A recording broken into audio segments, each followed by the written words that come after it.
Olá, sejam bem-vindas e bem-vindos a mais um CESP Entrevista. Hoje recebemos a professora Graziela Simone Tonin, que é coordenadora do curso de Engenharia de Computação do INSPER.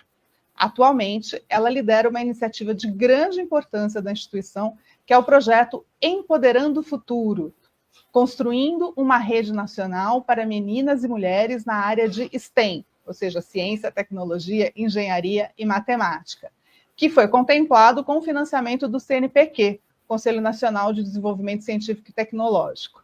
Graduada pela URI, campus de Erechim, do Rio Grande do Sul, mestre em Ciência da Computação pela Universidade Federal de Pernambuco e doutora em Ciência da Computação pela Universidade de São Paulo, com intercâmbio pela University of Maryland dos Estados Unidos, ela conversa conosco exatamente sobre o desafio de se alcançar maior diversidade e, especialmente, paridade de gênero nas profissões da área tecnológica. Para se ter um panorama dessa realidade, o Censo da Educação Superior de 2023, que é o dado disponível mais recente, indica apenas 27% de mulheres entre as concluintes nas engenharias e cerca de 34% na grande área engenharia, produção e construção. Nos dois casos também, pretos, pardos e indígenas de ambos os sexos são minoria. Ou seja, o setor continua majoritariamente branco e masculino. Professora Graziela, muitíssimo obrigada pela sua disponibilidade de estar conosco e seja muito bem-vinda. Obrigada, Rita, é um prazer enorme estar aqui, obrigada pelo convite. Olá, pessoal, tudo bem?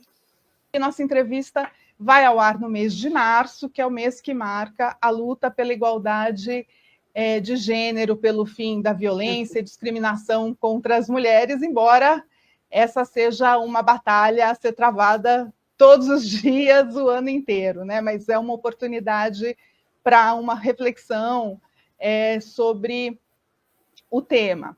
A engenharia e outras profissões tecnológicas ainda são majoritariamente masculinas.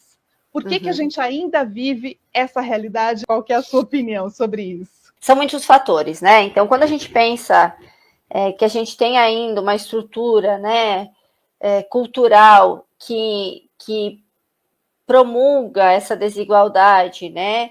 E aí começa lá na infância, com a criança não sendo instigada a ter brinquedos nessa área, a experimentar a área de ciências, a área matemática, né? E a menina já começa entendendo que aquilo não é para ela, né? Já no momento do convívio familiar, do convívio com a sociedade. E aí quando a gente analisa os dados, essa menina no ensino fundamental, ela não se vê. E a gente tem um outro problema, porque não tem um role model, não tem uma mulher na liderança, né? O percentual de liderança é muitíssimo baixo. Então, aquela mulher que poderia estar num cargo de liderança para me inspirar, ela praticamente não existe, né? O percentual é muito baixo. A gente não tem role model para inspirar aquela menina, a gente não incentiva ela a escolher.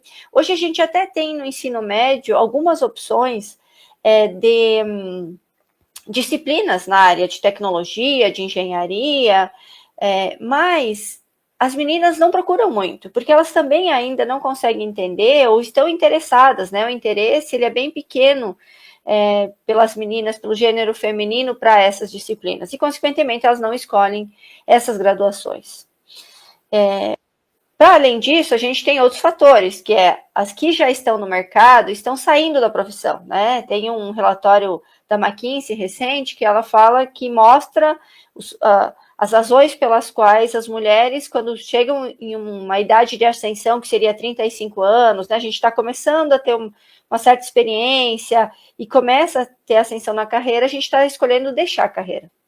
Então, esse problema, ele realmente tem muitos layers, né, muitas camadas em diferentes estágios da vida da mulher, da vida da menina, né? Esse estudo que a senhora menciona indica os motivos das mulheres decidirem deixar a carreira exatamente nessa fase que elas vão começar a atender, professora? Sim.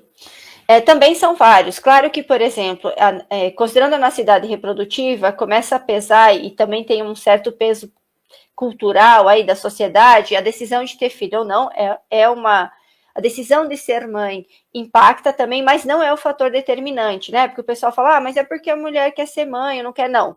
Obviamente que ele impacta, a pressão cultural impacta, a pressão da sociedade, mas ele não é um fator determinante. Então, microagressão no trabalho é um fator determinante para isso. Todas as microagressões que a gente sofre, como, por exemplo, a mulher, tem um percentual altíssimo de mulheres que sofrem assédio dos seus líderes diretos, do gênero masculino. Não é? Sofrem assédio dos colegas, veem as suas ideias roubadas, tem salários desiguais, mesmo tendo a mesma qualificação, uma qualificação melhor. Então, existem N microagressões que ocorrem diuturnamente, que fazem com que ela desista. Também tem um outro fator que impacta, que infelizmente ainda a mulher é maior responsável com o cuidado doméstico. Mesmo essa mulher que sai para trabalhar, quando ela volta para casa, ela ainda, o peso da responsabilidade do cuidado do lar sobrecai sobre ela e para com os familiares. Então, é quem vai cuidar da mãe, do pai, dos familiares. Isso é tempo. Então, ela não consegue, talvez, ir para o happy hour fazer um networking, para discutir a progressão da carreira dela, para fortalecer esses laços, essa rede, para que ela consiga ter melhores oportunidades. E essas posições de maior tomada de decisão, elas hoje são majoritariamente lideradas por homens, né? Que acabam convivendo muitas vezes até com pares mais homens e escolhendo eles para ascensão, para progressão na carreira. Por razões como esse também, são as pessoas que estarão acompanhando no happy hour, no esporte, em outras coisas, enquanto a mulher não consegue, muitas vezes, se inserir nesse contexto e se sentir pertencente, né? Porque quando a gente está falando de tudo isso, o que acontece? Quando a gente não tem um ambiente seguro para trabalhar, quando a gente não se vê naquele ambiente, quando a gente não é ouvida, você não se sente bem naquele ambiente, você não se sente acolhido, você não se sente pertencente àquele lugar. E, naturalmente, você vai pensando em alternativas para a sua vida. Professora, e como mudar esse quadro? O que envolvem muitas coisas, né? Começando provavelmente por políticas públicas até, mas, e culturais e tal, mas o que a senhora vislumbra? Como mudar isso? Olha, eu estou há 20 anos no mercado, né, de STEM, no mercado de tecnologia, e sempre com o pé na academia, no mercado, e permeando esse meio. E existem muitas pesquisas de ações que foram ou que são efetivas, né, sobre algumas circunstâncias, ajudando a incluir mais meninas, ajudando a atrair mais meninas. Então, quando a gente parte do princípio de como a gente atrai mais estudantes para os nossos cursos de engenharia, de tecnologia, de computação, né, e todas as áreas de STEM, a gente, obviamente, precisa cuidar das meninas que a gente tem. A gente precisa ter um ambiente acolhedor, porque a gente tem um tesouro ali, né? A gente conseguiu que uma menina escolhesse pela gente, escolhesse fazer aquela área. Então, ela precisa também que esse ambiente, que muitas vezes é replicado, né? Que eu comentei com todos esses fatores nas empresas, ele não se replique dentro. E aí precisa ter professora role model, o que não é tão simples, porque já não temos mulheres escolhendo o caminho da ciência, da educação também, né? O percentual é super baixo na área. A gente precisa ter esse suporte para as mulheres, para as meninas, essa escuta, esse cuidado em ajudá-las a criar uma comunidade, se sentir pertencentes. Mas antes disso, para que elas escolham essas áreas, a gente precisa incentivar, a gente precisa criar ações e mecanismos de incentivo para que elas vejam nesta área uma oportunidade de vida, uma oportunidade de carreira que contribua para que elas realizem os seus sonhos. Como é que a gente faz isso?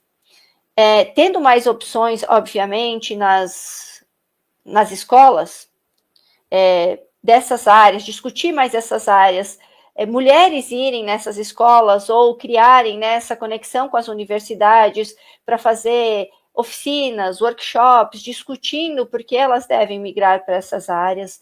O incentivo dos professores é crucial. A gente tem um dado aqui, por exemplo, que muitos alunos definem um curso dada a opinião, né, considerando a opinião, é um peso que pesa, é um peso muito grande na decisão do aluno ou da aluna para a escolha da carreira, o professor que ele tem contato, o professor que é mentor, um professor que ele tenha mais, ou professora que tenha mais proximidade. Então, sensibilizar esses professores e professoras das escolas é muito importante. E, obviamente, apoio familiar, né?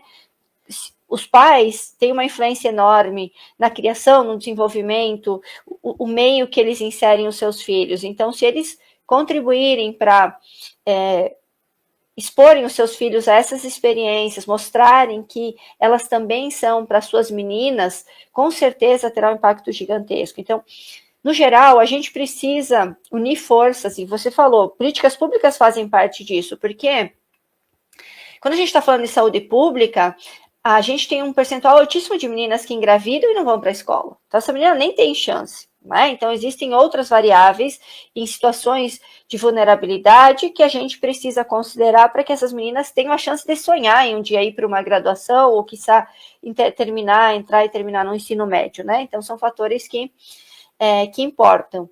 Então, eu entendo cada vez mais que com a união de forças e se cada camada da sociedade fizer um pequeno esforço, a gente consegue um grande avanço no médio e no longo prazo, para que a gente mude esse cenário. Sim, e dentro das políticas públicas entra, inclusive, a questão dos cuidados, né? Uhum. Porque precisa ter estrutura para as crianças, para os idosos, para os doentes, para além da questão cultural, dessas tarefas serem divididas entre os adultos da família, independentemente do gênero, de maneira igualitária, né? Também você contar com políticas públicas nesses setores aí, né? Porque senão a desigualdade nesses locais, né, a gente fala assim, digitalização, acesso à internet, mas a depender do lugar, ela potencializa essa desigualdade. Né? Ela não é um fator de inclusão depender das características do lugar. Então, a gente precisa agir proativamente, a gente fala intencionalmente, para que ela se torne um meio de inclusão e que reduza essa disparidade, né, ou que elimine essa disparidade, esse gap de gênero. E quando a mulher está ainda cuidando mais de um idoso, e a gente, principalmente nessas comunidades mais vulneráveis, e a gente não tem um suporte das políticas públicas, né, de todos os atores que poderiam contribuir para atender essas populações, com certeza a gente impacta diretamente a escolha daquela pessoa que está responsável por essas pessoas, né? Professora, e como que o projeto Empoderando Futuros ajuda a enfrentar esse desafio? O que é o projeto? O que se espera dele? Perfeito. Eu morei um tempo em Santa Catarina, né? Vou contar um pouquinho a história aqui. E lá o ecossistema de empreendedorismo e inovação é super pujante. Então, aprendi com o ecossistema, desenvolvi o ecossistema, atuei no ecossistema em diversos atores. E nessas minhas, né, sou do Sul, morei no Nordeste, nessas minhas andanças, estou no Sudeste agora, mas conheci várias iniciativas muito interessantes para promover equidade de gênero. E vi também que muitas vezes as pessoas estão tão ligadas a esse propósito, tão dedicadas, mas estão isoladas. E, por outro lado, a gente tem um Brasil com muitas características. É muito difícil que a gente consiga, sem conhecer essas características, criar políticas públicas eficientes, criar ações eficientes. Então, ligando, né, essa minha experiência desses lugares, esses contatos, essa rede que eu já tenho desenvolvida, versus esse conhecimento e vendo quanto é transformador o ecossistema de empreendedorismo e inovação com atores, com papéis e responsabilidades bem definidos, atuando junto, eu pensei, poxa, por que não criar um ecossistema para transformar? Porque, segundo os dados recentes, né, seriam mais de 3 séculos para a gente alcançar a equidade de gênero. Pensei, não estarei mais aqui, infelizmente. Né? O que eu posso fazer ainda em vida para tentar escalar essa mudança?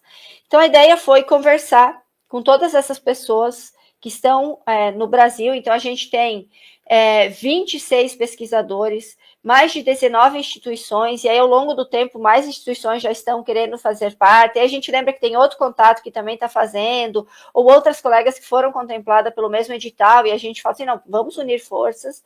Então esse projeto ele tem a grande ambição de unir forças, com pesquisadores, pesquisadoras, profissionais do mercado, ONGs, né, diversos tipos de entidades, universidades públicas, privadas, institutos federais, ecossistema de empreendedorismo e inovação, polos de tecnologia. Então, todo o esforço que a gente conseguir mover em prol de, primeiro, mapear essas ações que já estão sendo feitas, as lições aprendidas segundo as características daquele ambiente. Então, se é no sertão, se é lá no interior do Ceará, que é diferente do interior do Rio Grande do Sul.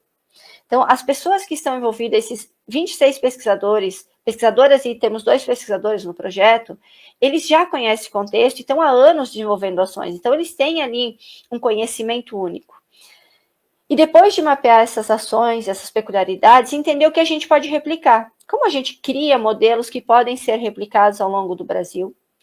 E temos, obviamente, a ambição de entender premissas que possam direcionar políticas públicas. Né? Falando assim, olha, a gente fez vários experimentos no Brasil inteiro, em diversas frentes, e coletando e analisando esses dados, a gente entendeu que esse é um caminho para a escala, para replicar e para escalar ações que possam, de fato, efetivamente, impactar e reduzir e, quiçá, termos igualdade de gênero nessas áreas no Brasil. Professora, o projeto tem algumas metas estabelecidas, assim, sei lá, numéricas ou de outro tipo, para conseguir, depois, lá na frente, conseguir dimensionar, né, quais foram os resultados e em que prazo ele está previsto para acontecer? Então, esse é um projeto de 3 anos, né? Por 3 anos o CNPq financia esse projeto. Mas, para além disso, a gente também já com essa intenção, já está unindo forças com essa intenção de que ele continue, né? Para além da gente, então a gente está dando start numa iniciativa que a gente gostaria que crescesse e que ela se multiplicasse e ela jamais parasse até a gente conseguir ter equidade, né? Então, que ela seja sustentável. A gente tem essa preocupação de criar mecanismos de sustentabilidade, inclusive financeira, ao longo desses 3 anos. A gente optou por não ter tantos números quantitativos, mas a gente tem alguns objetivos que nos guiam nessa jornada. E tem algumas atividades previstas, né, para atingir esses objetivos. Então, os macro-objetivos do projeto é compreender esses entraves e desafios que se apresentam e desmotivam as meninas a buscarem as áreas de STEM, fortalecer criações que promovam o interesse dessas alunas do ensino fundamental, médio, para cursos na área de STEM, e fortalecer criações que promovam um ambiente seguro para as alunas que já decidiram ingressar nesses cursos, visando a retenção no ensino técnico e superior, e favorecendo, né, e olhando um pouco também, aí, alcançando a inserção no mercado de trabalho.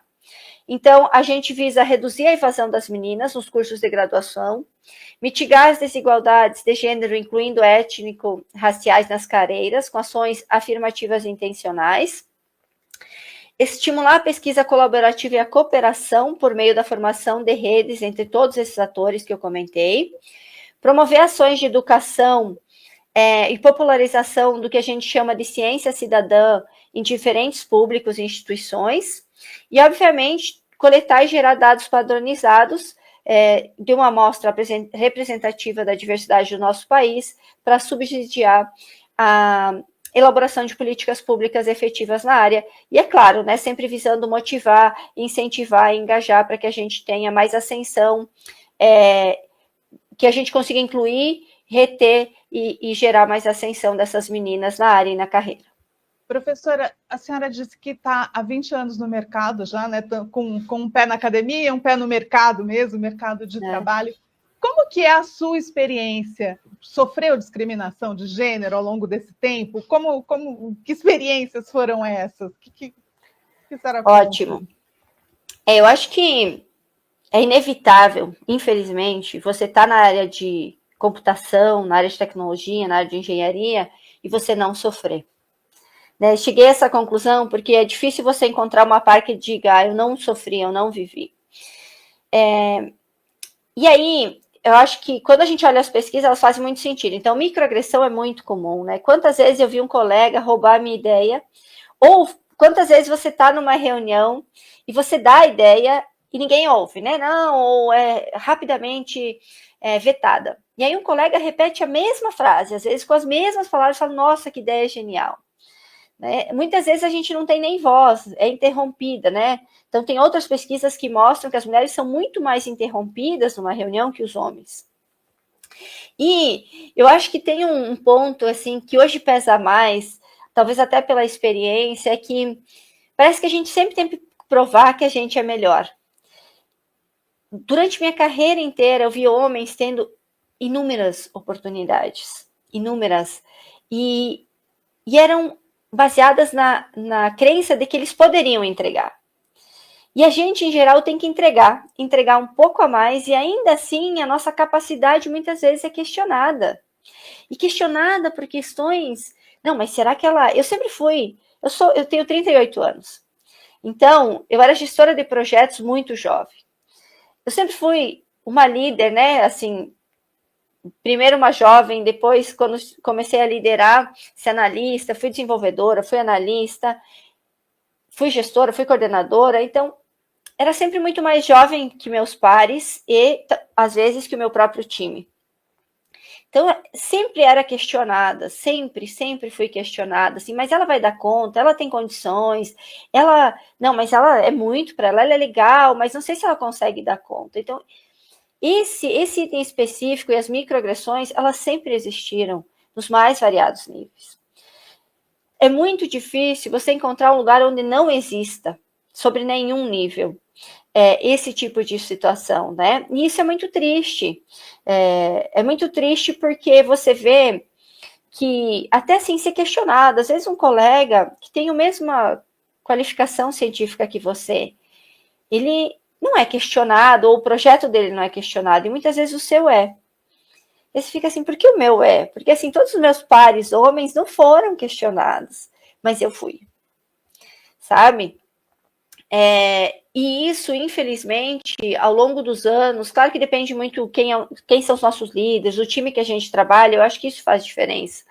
Mas ao longo dos anos eu não vejo uma evolução clara, sabe? Eu não posso dizer para você que assim, isso não existe mais. O que, na minha percepção, existe é que hoje eu não aceito mais. E talvez compre até mais brigas por isso e me imponha mais, né? E fala assim, olha, hoje para mim é muito claro, se eu desenvolver um projeto sob a liderança de um homem que não me respeita, eu não tenho por que continuar lá. Eu estou lutando há 20 anos para isso não ocorrer. Isso é contra o meu legado, isso é contra meus princípios, para além da minha saúde mental, né, que já é um fator único e deveria ser exclusivo e importante. Então, eu rapidamente faço movimentos para não continuar naquele local, ou sobre aquela liderança, enfim, ou naquele projeto, né? Mas eu acho que eu não conheço uma mulher que eu converse sobre o assunto que me diga que a situação dela é confortável ou ela se sente pertencente ao ponto de não sofrer sobre alguma perspectiva ou em algum momento esses tipos de agressões ou microagressões. E a senhora é de uma área dentro da engenharia, porque se a engenharia é masculina, a engenharia de computação, TI, enfim, essas áreas das tecnologias de comunicação, informação, são ainda mais. São. E é a área que está bombando no momento, né? Você tem essa situação aí, muitos engenheiros em busca de trabalho, essa área com carência de profissionais, uma batalha aí para que esses profissionais se qualifiquem para essa área, mas aí ainda há uma concentração ainda maior de homens. Eu entrevistei um tempo atrás a professora Adriana Tonini, que é a presidente da ABENGE, e ela comentou comigo o seguinte, que isso foi uma realidade que mudou. As mulheres eram muito mais presentes na área, que era a área de informática, digamos assim, no passado. O que aconteceu? Por que as mulheres foram expulsas desse setor? Pois o IME mesmo, né, que eu fiz meu doutorado da USP, era majoritariamente, né, ele começa com o curso de matemática, estatística e depois computação, mas ele era majoritariamente mulher, né, formado por mulheres, com mulheres. E alguns estudos têm algumas evidências, né, que por exemplo, no passado, essas áreas de matemática, as áreas exatas, eram muito consideradas um secretariado. não é? Então, a gente tem as mulheres que ajudaram lá na NASA a fazer os cálculos, né? E, então, a gente tinha muitas mulheres, o primeiro computador, a Ada, enfim, muitas mulheres atuavam nessas áreas. Entende-se que depois, com advanced, né, com o avanço dos games, dos computadores pessoais, que passam a ser mais vistos como para meninos, isso começa a reduzir drasticamente. E aí a gente tem uma inversão completa, né? Onde a gente tem, como você falou, infelizmente na área de engenharia da computação, ciência da computação, a gente tem menos de 15%, às vezes, nas graduações, 11% em liderança, então o número ainda é abaixo, né? Um pouco pior do que algumas outras engenharias. Então, esses fatores, eles foram alguns dos fatores determinantes para potencializar e perpetuar que essas áreas, elas eram mais adequadas ou melhores para os meninos, né? Basicamente, esses são os fatores principais. Obviamente que eles acabam sendo potencializados pelos problemas estruturais e culturais que a gente tem da sociedade, né? Ele não é um fator isolado desse contexto. E aí evidencia que esses padrões que a gente tem de machismo, de ver a mulher sobre N perspectivas, eles se perpetuam e acabam contribuindo para potencializar essas mudanças, né?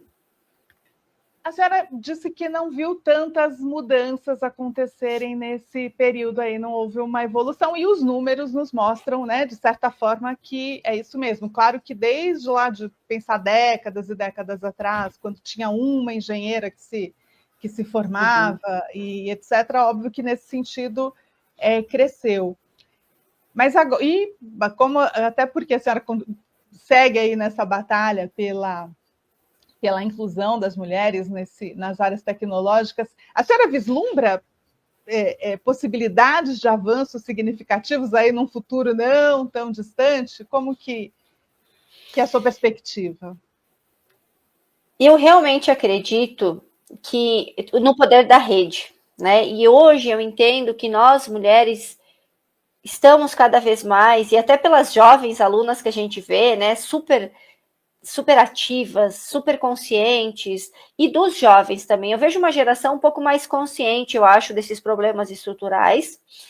Entendo que tecnologia é uma ferramenta poderosa, só a gente precisa direcionar e usar ela de forma intencional e correta para reduzir essas desigualdades.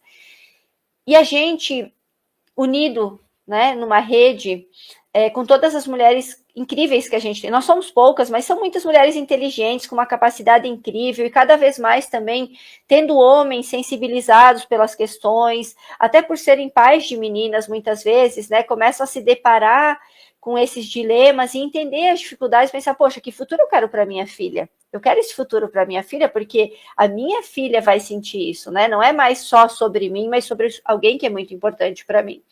Então, eu realmente acredito que se a gente for intencional e estratégico, unir forças, a gente consegue mudar isso em escala. Porque a computação, a tecnologia é uma ferramenta super poderosa e que nos ajuda a ter escala. A gente consegue compartilhar exemplos rapidamente, a gente consegue compartilhar mais role models, a gente consegue acessar lugares que a gente não acessava, a gente consegue treinar uma menina lá no sertão do Nordeste, na área de tecnologia, e ela continuar investindo, né, aquele valor que ela vai ganhar, gerando desenvolvimento para aquela região. E cada vez mais as empresas precisam inovar. As empresas precisam ter mais budget, as empresas precisam considerar metade dessa população que é mulher, que tem as suas próprias necessidades, criar produtos e serviços. Então, imagine, não faz nenhum sentido você criar um produto e serviço para uma mulher sem você conhecer a necessidade daquela mulher. Então, você precisa ter times naquela mulher, né?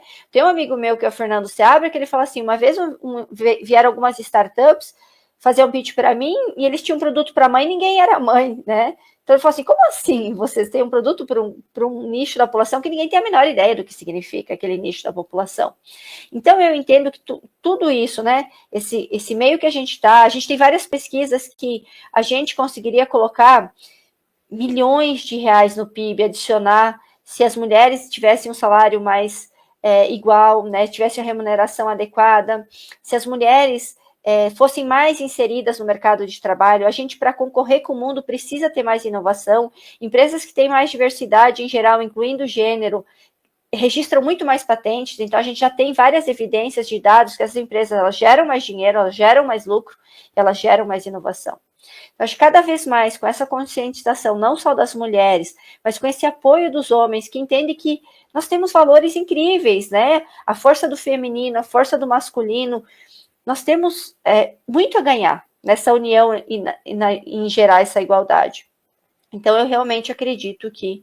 E eu acho que esse projeto, ele vem, né, com essa ideia, assim, com essa união de forças, a gente consegue criar um Brasil melhor primeiro, né? E depois impactar também para um mundo melhor. Professora Graziella, eu agradeço muitíssimo a sua participação aqui no CESP Entrevista. Faço votos que o projeto seja um grande sucesso, ganhe perenidade, cresça, se torne uma política pública do Ministério da Educação para garantir essa busca pela igualdade, que se trata de justiça às mulheres, mas também se trata de avanço civilizatório para a sociedade como um todo, né? Não dá para viver para sempre nesse meio discriminatório que não faz nenhum sentido e não faz bem para o Brasil, como a senhora descreveu. Muito obrigada. Muitíssimo obrigado, né? Parabéns pela iniciativa. E estou sempre à disposição para a gente conversar, para a gente reunir essas engenheiras, para a gente criar ações, e também para os homens que queiram contribuir com a nossa jornada, né? Sempre que a gente quiser trocar uma ideia, vai ser um prazer recebê-los aqui. Muito bem, professora, muito obrigada. E muito obrigada também a você que acompanha mais esse CESP Entrevista. Fique sempre ligado no canal para conteúdos fundamentais, como essa entrevista com a professora Graziella Tonin, que trabalha na crucial luta pela igualdade de gênero nas áreas tecnológicas. Até a próxima!